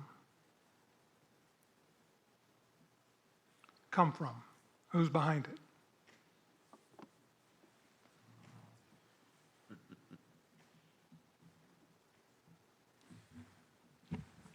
It may go unanswered. I think the general hatred for Western culture and religious values is where it comes from. It's all in bed together. I spoke at a Christian high school on Friday. Shout out to Mount Academy. And they had me, an Orthodox religious Jew, speaking to them, and I said, you need to stand for your religious values and the Western values. And when we let that slide, when we let communists take over the country through Qatar and Iranian funding, this is the result. I would agree with that. I would add just two things quickly. One is it comes from the absence of something else. So anti-Semitism or the hatred of the Jew, to me, is indicative of a much greater societal ill, which is people looking for meaning or purpose or answers in their lives. And because they have abdicated religious institutions, then anti-Semitism is sort of seen as a scapegoat or rationale for why their lives have not ended up the way they wanted it to be. That's sort of my thinking on this. But as it pertains to college campuses specifically, the best example I can come up with is Luigi Mangione. So Luigi Mangione, of course, shot and killed Brian Thompson, the United Healthcare CEO, in broad daylight in Manhattan. Every single age demographic in the United States condemned that assassination because it was, in fact, an assassination, with one glaring exception. That's 18 to 24-year-olds. 18 to 24-year-olds, my generation, overwhelmingly support what Luigi Mangione did because we on our college campuses have been fed a diet of political indoctrination whereby all peoples can be classified into two groups, the oppressors or the oppressed. And if you are on, or if you score high enough on the victimhood Olympics, if you are oppressed enough, then you have carte blanche freedom to do whatever it is you need to rid yourself of that oppression, which is why you can show my classmates at Harvard the most horrific images and videos of October 7th. And in fact, we were the first university in the world to show the October 7th footage. And ironically enough, Claudine Gay, the president of Harvard University, refused to go because she was busy preparing for her congressional testimony the next day, which went swimmingly. And you can show my classmates those images. It will not move them in any measurable way because as they will tell you, as they told me, resistance is justified when people are occupied. So whether they raped or killed or beheaded, it doesn't really matter because that's what they had to do, and they had a permission structure to do that thing. That's how I view anti-Semitism, is the moral abdication or perhaps the permission structure to blame others for your lack of personal fulfillment in life. Dr. Phil, I see you want to make a follow-up. Reverend Franklin, were you finished? Did you want to make a follow-up, Reverend Franklin? In the last 25 years, there has been a seed of anti-Semitism that has taken root. And my question is, who's behind that? Maybe the coach knows. I just want to go on record that I'm answering Reverend Graham. If there's a question about faith or religion, this is, really? Is it? We all feel the same way, Coach, so we're just fine. Reverend, I know you've been to Jerusalem many, many times. And some people are afraid to go there for whatever reason. I just think it brings us all together. I'm just amazed by seeing all the faiths there at the same time, free to worship. And Reverend, I think that faith can be a choice in this sense. Religion has divided us in many ways instead of uniting us. And I think that's part of the foundational problem with anti-Semitism. I just choose to look at our faith and our Father God the same way you do. Dr. Phil, do you have a follow-up? Then I'll come to you, Carrie. I just wanted to share, last week I had the honor to sit and interview the Israeli ambassador to the United States, Ambassador Leiter, and I asked him that very question. I said, where does this come from? I think of late it is the oppressed oppressor sort of dichotomy, and he said by the way, his son, a medical student, was killed in this conflict, and wonderful young man. But he said after much study that he does believe that there is this conspiracy theory that is bandied about that the Jews are in control of all the financial markets. They're in control of everything that's going on that dominates economy and society, and that they're manipulating that, and it gives people someone to blame, someone that they can push off their woes onto. And he also said that he really believes that it is fear of the unknown, that there's a difference, that the Jews have different practices, that they sometimes look different, and it's that fear of the unknown and difference that it's easy to hate what you don't understand. And that those two things that he believes has driven this for centuries, and he still sees it and hears it today in Israel and around the world. He said you even see it in the United Nations in talking with people. So he thinks that it is this conspiracy that Jews control the world economic markets and that they fear what they don't understand. Carrie? Thank you. Mr. Frankel, this is for you. You described very painful experiences at UCLA, and I take that very serious. At the same time, many of the students who I've spoken to personally who created those encampments say that they were protesting the killing of tens of thousands of Palestinian civilians in Gaza and their university's financial ties to that war. So I need to ask you, in a country built on religious liberty in the First Amendment, do you believe someone can stand firmly against anti-Semitism, including what you experienced, and at the same time condemn the mass killing of Palestinians in Gaza, or reject political Zionism, or not support the political state of Israel? Or do you believe that speaking out about what many Americans view as genocide in Gaza should be treated as anti-Semitic? Because in my view, the United States cannot and must not make loyalty to a particular theology about Israel a litmus test for protected speech or moral legitimacy. Charlie Kirk said that Jew hate is brain rot. Some people don't have brains.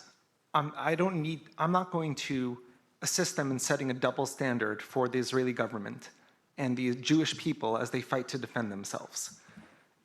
These were students calling for intifada within days after October 7th, before Israel had even entered Gaza. So it's not about them and their using Palestinian civilian death, which is horrendous and horrible. They're using it as a prop, and it doesn't matter. My religious beliefs are violated. You don't get to block me because I'm Zionist and a Jew. You want to protest Israel? Great, 100% go ahead and do it.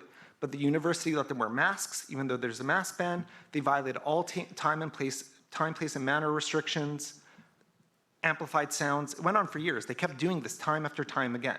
And that's what the judge saw and said, that's not okay. They can protest, they can't block Jews, and you can't assist them in doing it. I'm really grateful that we're having this discussion because I think this is a topic that is really affecting so many Americans. Rabbi Shapiro, he's based in New York. I invited him here today, but he's not here today. He says, and I would love your opinion on this, American Jews are increasingly treated as less fully American, our loyalty questioned, our belonging made conditional, because Zionist ideology falsely claims Israel is the nation state of Jews everywhere, and that every Jew is nationally tied to it. He says, this framing is anti-Semitic at its core. It strips us of our identity as Americans, recasts us as foreigners in our own country, and arms anti-Semites with accusations of divided loyalties and collective guilt for actions we neither chose nor control. No other foreign country does this. No sovereign state claims to politically represent an entire worldwide group defined by religion or heritage and bind its members to its deeds. Yet Jews alone bear this unique, unjust burden. That dangerous lie must be rejected openly and firmly. The remedy is clear: civic education that teaches unconditional American belonging through citizenship alone, not ethnicity, heritage, or any fabricated foreign tie. We are Americans, full stop, and we reject any doctrine that treats us otherwise. Would you say that statement is anti-Semitic? What I'll say is that Natan Sharansky says there's three things that you shouldn't do with Israel. You shouldn't delegitimize it, you shouldn't demonize it, and you shouldn't apply a double standard. You can abide by those three things, you're not anti-Semitic. So by not being a Zionist, does that make you an anti-Semite? I don't think you need to be a Zionist to support a country that defends itself and is free and religious in a hostile neighborhood. So is anti-Zionism Hold on anti-Semitism? one second, Carrie. Yes. It is? It is? Sorry. Yes. To take that point for a second. Let me back up. I didn't want to step over that answer. I didn't know you were still, both of you, still talking. So Just to be clear, is anti-Zionism anti-Semitism? Yes. It is?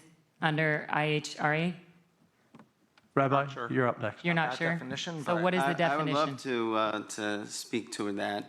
Undoubtedly, anti-Zionism is anti-Semitism, and undoubtedly, and one does not have to support the specific policies of the government of Israel, but to not support the right of Israel to exist, which is what anti-Zionists do, while not taking that same stand to the 28 Muslim countries and 13 Christian countries in this world, is a double standard, is hypocrisy, and is absolutely anti-Semitism. I think it's also important that we not make Islamophobic remarks while we're here today. I would appreciate that. I just want to Since this say, is a religious liberty hearing. God forbid was anything like that said. But if the Jewish people are the only people that you deny the right to have its own state, that is absolutely a double standard, hypocrisy, and anti-Semitism. Well, as you know, I'm a Catholic, and Catholics do not embrace Zionism, just so you know. So are all Catholics anti-Semites, according to you? As I said, anti-Zionism, by denying the right of the Jews to have their own state while not saying the same for any other peoples, that is a double standard, hypocrisy, and anti-Semitism. So just to be clear, are Catholics anti-Semites? Carrie, excuse me. I'm going to interrupt the discussion. Our committee is focused on religious liberty taken from all people, whether they be Muslims, Jews, Christians, Sikhs. We've had all those witnesses here. This is not a commission on defining religions or calling out any theology, or this is not the commission for that. Right, but we're talking about a foreign nation, so I want to be clear on what the definition of anti-Semitism is. If I don't support the political state of Israel, am I an anti-Semite? Yes or no? They already answered, asked and answered. According to you, on the record, yes? If I don't support the political state of Israel? I don't personally label people. But what I'm saying is, if somebody states if somebody says they're an anti-Zionist, they are saying about themselves that they have a double standard and hypocrisy, and they're taking anti-Semitic positions. Okay. Carrie, do you feel like you have your questions in? I don't agree with that, because as a Catholic, I don't agree that the new modern state of Israel has any biblical prophecy meaning at all. So that's my stance, and I'm Catholic. The Catholics support the Muslims. Yeah. Dr. Ben. First of all, I want to thank you all for your passionate stands and bringing some clarity to this issue. I've known a lot of Jewish people, worked with a lot of Jewish people. Some of the finest people that I know sitting in the front row here, Dr. Henry Brim, 25 years, the chairman of neurosurgery at Johns Hopkins, is one of the kindest, fairest people I've ever worked with. And, I wonder why, do people really think that Jews are a separate entity in the United States of America? Jews have been here since the very beginning. They, too, were interested in a place where they could practice their religion freely. When George Washington's army was about out of cash, it was Ham Salomon, a Jew, very rich Jew, who gave up virtually all of his money and encouraged other people to give, which saved the Union. I don't know that we would have ever become a country without the input of Jews. So that's something we need to remember. We need to remember that during the Civil Rights Movement, who was standing right there with the rest of us who were interested in freedom for everybody in our society? it was the Jews. Many of them died for the cause of civil rights. And I just want to make that point, that they are not a separate entity from Americans. They're a very important part. And how do we get people to recognize that and not think of Jews as something separate?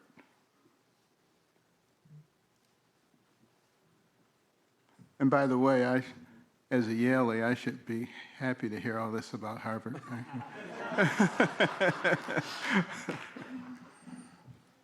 Okay, any other members have any other questions? Allison. First of all, thank you to all of you, not just for being here today, but for your courage in standing up. Because we know that when attacks come, it's not just against the person. You're being attacked to send a message to others. And so thank you so much for your courage in standing up. Before I went to law school, I had the great privilege of teaching at a Christian liberal arts college. And I remember having a discussion with a former colleague in graduate school. He said, well, don't you feel restricted? Don't you feel limited? And I said, I have more freedom as an intellectual, as an academic at my Christian liberal arts school than I would have on any other campus, certainly not on an elite campus. And I just want to underscore what Dr. Phil said. When the college presidents were asked, they weren't asked, does this view violate the First Amendment? They were asked, does this violate your rules, your own rules on bullying? And couldn't answer that question. It is the hypocrisy. It is the hypocrisy to wave around the free speech banner for this when most college and university campuses, if anything, have been free speech zones. So I think as the commission, as we gather to try to focus on religious liberty, on increasing religious liberty and ways that we can suggest and recommend to the president to increase it, I think it is vitally important to acknowledge that for years, college campuses around the country have been the furthest thing from places where free speech has been allowed to flourish. So we should be horrified, but we should not be surprised at what we see happening on particularly elite college campuses across the country. But thank you again for being here. We're very grateful for your testimony and your presence and your courage. Carrie, do you have a follow-up? Your light was on. Yeah, I just want to confirm, because you didn't really answer my question about the rabbi. Were his statements anti-Semitic? If he's applying a double standard, then yes. Can I answer the question? Yeah, please, thank you. Are you referring to Rabbi Shapiro of the empty wagon? Yaakov Shapiro. Yeah, so he's an incredibly discredited rabbi. I think he lives in Lakewood. He wrote this book called The Empty Wagon, where he deliberately mistranslated works from rabbinic sages like Elchanan Wasserman, for example. That's why he doesn't have a community of his own, his own synagogue, because I encourage everyone, learn Hebrew. He deliberately mistranslates the text. Whether it's anti-Semitic or not, I mean, who really cares? That's kind of the point we were discussing earlier. You can hate Jews or not hate Jews. I don't really mind. What I do mind is when people violate the law, and that's why this commission is so important. So hate Jews, think they control the banks, think they have horns, I mean, go for it. I don't mean you, but one can go for it. But what matters is when they're violating the law, and that's what the purpose of this commission is. Whether they're violating the law against Jewish students or Muslim students or Christian students, that is when it becomes a federal issue. So as it pertains to foreign countries, look, in Saudi Arabia, it is literally illegal to practice Christianity, but interestingly, that was not asked. So if we want to apply the same standard against all foreign countries, then absolutely. Any country that discriminates against people based on their religion should probably not be considered an American ally. But I find the fixation on Israel exclusively, when that is the only country in the Middle East that guarantees free access to Jews, Christians, and Muslims. I encourage all of you, next time you're in Israel, go to the Church of the Holy Sepulchre. Go where Jesus was baptized. Go to Capernaum. Go to Nazareth. Go to the Galilee. Those are really good places to go to. And thankfully, it is under democratic control. I unfortunately can't say the same thing about Jewish sites that are under Muslim control in the Middle East. So, for example, As a Jew, I'm literally not allowed to enter the Jewish holy sites that are controlled by predominantly Muslim countries in the Middle East, which is a big problem, and I'm happy to discuss that more. But I would imagine for the relevancy of this commission, we care about American students, we care about American citizens, and any American citizen who's being attacked, Jew, Christian, Muslim, that should be an issue of concern for this commission and for President Trump. Thank you. Yeah, just a follow-up. One last follow-up. Since we've mentioned Israel a total of 17 times, are you willing to condemn what Israel has done in Gaza? No, because I unilaterally reject that it's not a genocide. The only genocide ever carried out was on October 7th when Hamas tried killing every man, woman, and child they could possibly find. Hang on, let me respond. 70,000 innocent civilians killed? Let me respond. So first of all, you won't condemn that? And Carrie, just on the record. He's already. Excuse me. Okay. As chair of the committee. I think it's important we have this discussion. I agree. I'm happy to answer. And Carrie, I think we'd be great friends. Yeah, I'm happy to answer. Carrie, we have had the discussion. Good questions, good answers. This is a commission on religious liberty. If there's another commission on America. this issue, I don't know why we're talking about a foreign country 17 to be fair, you brought it up. Okay. You did. At no point in my testimony did I mention Israel. I was very clear about American Jewry. You did. I did not mention Israel. Okay. We'll talk about this later. But that's objectively not true. I did not mention Israel. This can be another discussion on another day, and you two can have coffee. Let's go to Rabbi to close this up, and then we'll wrap this panel up. Thank you, Chairman. I thought I'd conclude this session with just 2 comments. The first is just building off the double standard to which our witnesses referred. I'm in a unique situation because I sit on 2 separate religious liberty commissions. I'm on the President's Domestic Liberty Commission, and I'm also a member of the U.S. Commission for International Religious Freedom. And of course, everything I'm saying now is not representing any of my fellow commissioners on either commission. It's just me.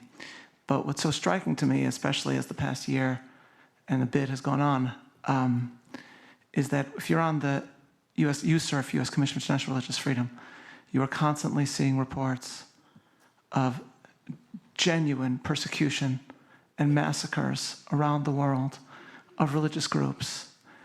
And you see, by and large, in the world, and certainly in the University Quad, total silence.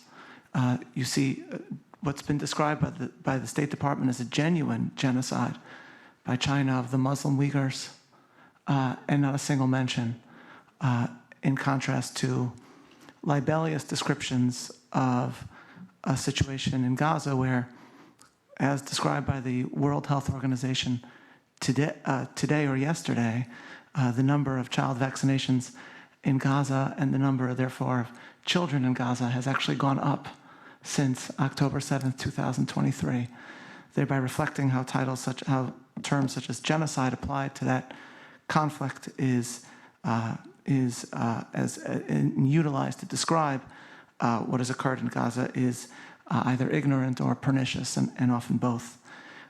My second comment is that one of the great privileges I've had is to travel around this country and to speak to different religious communities and religious institutions. Before October 7th and after October 7th, I've spoken at Catholic universities, I've spoken at Latter-day Saint universities, I've spoken to evangelical Christians in gatherings in Dallas and Little Rock in North Carolina. This is an incredibly diverse country. And the one thing we should be careful about is speaking on behalf of all members of a religious community, even if one is a member of that religious community. I certainly wouldn't claim to speak for all Jews on all subjects. We're not known for agreeing on everything.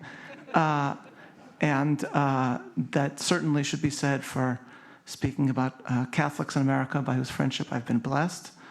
And so I thought maybe I'll just close our session by just citing the words of our incredible Secretary of State, who also happens to be a very devout Catholic, Marco Rubio, who said the following. He was speaking in Israel, but he was reflecting on the larger state of the Jewish people and the persecution it suffered throughout the centuries. Marco Rubio said, standing in what is called the Pilgrimage Road near the Temple Mount, and he said as follows: "To stand here today on the very road where not 2,000 years ago so many from everywhere venture to fulfill that desire to be closer to the Creator, is a humbling and honoring experience. As you go through the layers of history, this is Secretary Rubio, you realize that all the civilizations that conquered this city, all the ones who tore it down and built on top, are all gone. The Roman Empire is no more, nor any of the others that sought to conquer and rule this land. But one people remain. They have returned. For God's promise is eternal and it is perfect, and His word is always true. That's the Secretary. Thanks very much. Members, we've had a little different question and answering here, but I think it's been healthy. You wanted to bring up several points, Carrie. I hope you feel you've had that opportunity. And other members, I want to thank the witnesses. One closing comment here about education. So Texas, because of President Trump, helped us get the largest school choice program across the line last year for 100,000 students, $1 billion. In the first 3 days, over 60,000 families signed up. And most of the schools that they are going to are different schools of faith. So I believe there is this hunger, not just by, I lose track of the generation, is it Z, X, Y, but of the latest generation. What am I on, Shabbos? I mean, you messed up Christmas, so I can mess up my alphabet here. We're Gen Z. I think Gen you guys Z. are boomers, no offense. All right. Yeah. But you all look very young. Yeah, Dr. Phil, we didn't have letters for us, did we? We're just getting older. But I do think there's that hunger. I see it everywhere, that young people are looking for relevance, and obviously for the parents, because we're going to surpass our 100,000 applicants for private schools pretty quickly in probably just a few weeks. And I think that's a very positive sign, I want to thank all the witnesses, all the commission members. Thank you for all of your questions. And now we'll go on to the next panel. Thank you very much.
We're going to be moving on with a second panel in just a couple of minutes, so please make yourselves comfortable.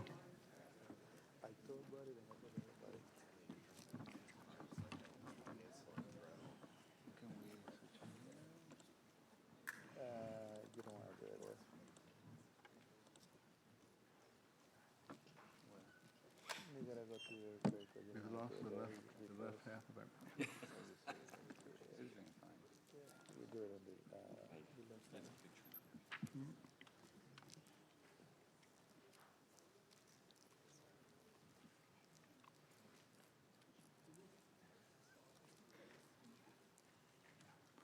Well, because we have a time issue and all the panelists are here, and half the panelists are here on this side, we're going... Okay, you represent that side, okay. That's the left side, by the way.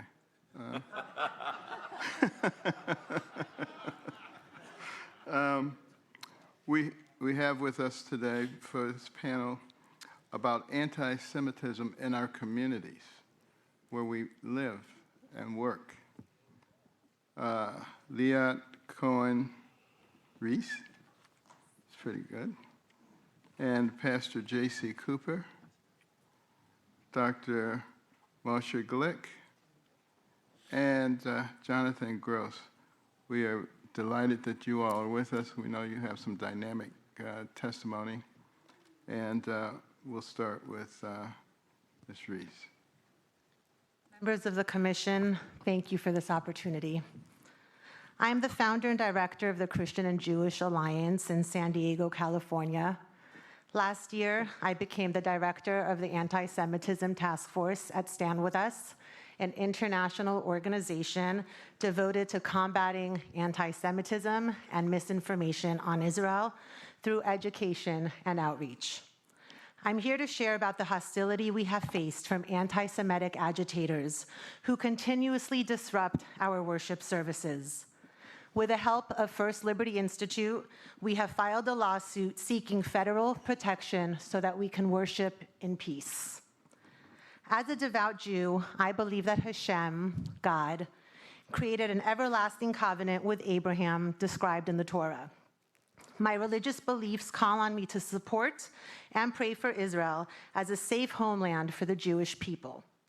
The term commonly used by Jews worldwide to describe our connection to the Jewish ancestral homeland of Israel, an integral part of my religious, ethnic, and cultural identity, is Zionism. The massacre on October 7th of 2023 in Israel was the largest slaughter of Jews since the Holocaust. During that time, many of us in the San Diego Jewish community felt isolated. Yet I refused to believe that we were actually alone. I reached out to local Christian leaders, including the Mission Church, and we formed the Christian and Jewish Alliance based on our shared religious beliefs about Israel. At first, we regularly hosted events bringing Christians and Jews together, from intimate Shabbat dinners at local churches to large worship events. But hostile agitators have consistently targeted our public events, attacking us every time we've come together.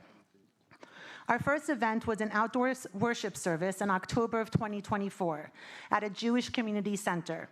A group of individuals tried to drown out our message with sirens and bullhorns. Because we were in a gated area within a large field, they had to stay at a distance. But the agitators, along with Code Pink San Diego, posted on social media saying, "We need to disturb their peace." Little did we know how these harassers would make their threats a terrifying reality in the year ahead. Their campaign of disruption and harassment at our worship services in 2025 has made me feel even more alone than when I founded the Alliance. One of the ultimate goals of anti-Semitism is isolating Jews by attacking anyone who dares to support them. That's why Christians who support us have experienced anti-Semitism too. Pastor J.C. Cooper will share about that next. Thank you very much. Check. Push your. Perfect. Thank you. Thank you very much, members of the Commission. And it is such a joy to be here today for this opportunity to share with each of you the truth of what is happening on the West Coast between Jews and Christians as we seek to unite under the banner of religious freedom. I serve as the assistant pastor at the Mission Church alongside our lead pastor, David Menard, in the beautiful beach city of Carlsbad, California. But I also not only speak to you as a pastor, but also as a husband and as a father to 4 children, in which both my wife and children have been subject to hate and discrimination in our own house of worship.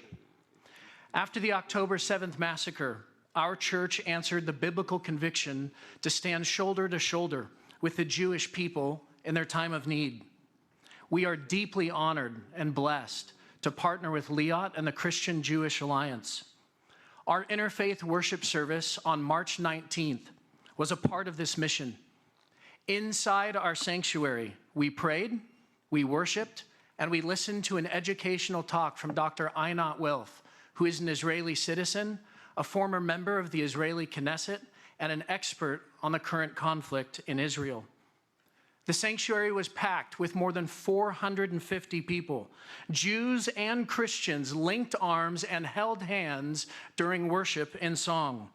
It was a beautiful testimony of unity, the very unity that our nation needs today. But the atmosphere completely changed when a hostile agitator stood up inside the sanctuary and began screaming hateful language about Jews and accusing both Jews and Christians of genocide. That first agitator resisted members of our church-led safety team to escort him out. But soon after, Dr. Wilf began speaking again. A second agitator began screaming and resisting removal, stalling the service yet again and frightening worshipers. This systematically occurred 7 different times from agitators who pretended to be guests, strategically placed themselves in our sanctuary, and timed their hostile rants to be as disruptive as possible. Each new agitator shouted in hate, and the terror and distraction became palpable in a room full of Christians and Jewish adults and children, including my own. One agitator screamed to free Palestine from the river to the sea, calling for the elimination of the Jewish homeland inside our church.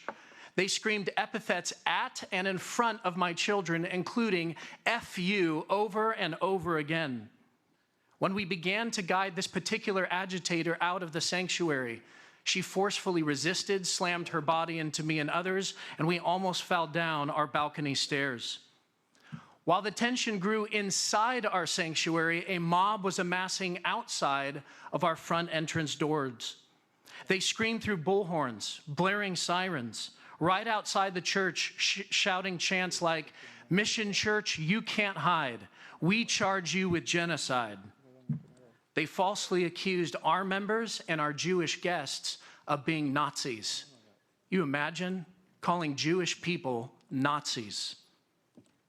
My peaceable invitation to speak with these agitators was met with violent rhetoric and hostile body language.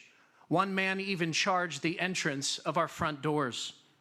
Our worship service and our opportunity to learn about anti-Semitism was shattered through the hostile anger and hate of these agitators. Instead, we experienced anti-Semitism firsthand.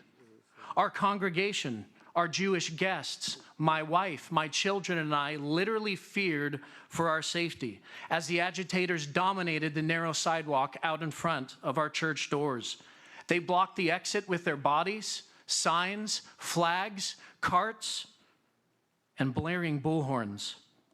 The mob completely blocked our path from exiting the church, and as several hundred worshipers attempted to leave, we were literally cornered shielding women and children.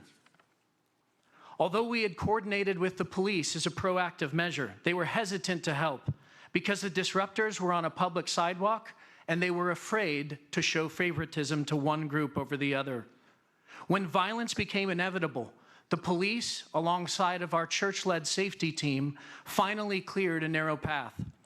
Nevertheless, the mob screamed anti-Semitic slurs and hateful rhetoric. Terrified families begged me to be personally escorted to their vehicles due to safety reasons. I have never experienced anything like that mob. Nobody should have to pay that kind of price to worship in their own church or synagogue and to learn about how to stand with our Jewish community against anti-Semitism. But to our shock and horror, these same agitators returned on Easter Sunday to our church, the holiest day of the Christian calendar, to harass members and guests and children.